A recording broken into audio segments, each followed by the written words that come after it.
Les plus curieux d'entre vous, ou du moins ceux qui marchent en regardant où ils posent les pieds, les auront remarqués depuis quelques semaines déjà. Fixées au sol, ces petites flèches sont autant de traces à suivre pour découvrir la ville à travers un parcours de près de 3 km. Des traces de pas symbolisant le géant Sléto, fondateur de la ville, la patte du lion célestadien et le numéro 1 sont le point de départ du parcours à l'office de tourisme. Au total, 24 stations de découverte ont été disséminées à travers le centre-ville, un concept ludique qui a déjà fait ses preuves dans d'autres villes de France. Célestat est la première en Alsace à tenter l'expérience.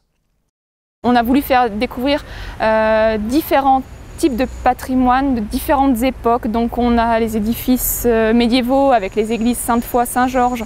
On a les édifices Renaissance avec la commanderie Saint-Jean et l'hôtel des Beursminster. Et on a aussi les édifices 18e avec l'hôtel de ville et des édifices contemporains avec la médiathèque et l'agence culturelle d'Alsace. Accessible à tous, ce parcours, c'est l'occasion d'en apprendre davantage sur la cité humaniste. Plus besoin de plans pour déambuler dans la ville, il suffit de se laisser guider. En complément, des brochures et des audioguides sont mis gratuitement à disposition à l'office de tourisme. Les possesseurs de smartphones peuvent également accéder directement à ces informations. Chaque station est ainsi complétée par des informations historiques ou par des anecdotes. On est ici devant la station, l'étape 19, qui correspond au portail Renaissance de l'hôtel des Beursminster, qui correspond également à la lieutenance tout au bout de cette voie. La lieutenance qui est une vaste propriété privée célestadienne. Et on a également dans la brochure qui complétera le parcours un petit focus sur la rue du Babil.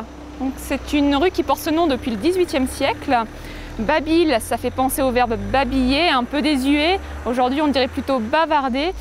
Et en fait, pourquoi ça porte ce nom-là? Parce que autrefois, au sortir de la messe, des groupes de jeunes gens se regroupaient sur le parvis de l'église Saint-Georges et discutaient, bavardaient. 24 plaques, 400 flèches et pour les moins courageux, un raccourci par la rue des Chevaliers matérialisé par ses clous. C'est un arsenal au sol plutôt léger, mais un arsenal qui s'ajoute aux travaux actuellement en cours et qui contribue au développement touristique. De quoi prouver également aux Célestadiens que leur ville possède un fort potentiel.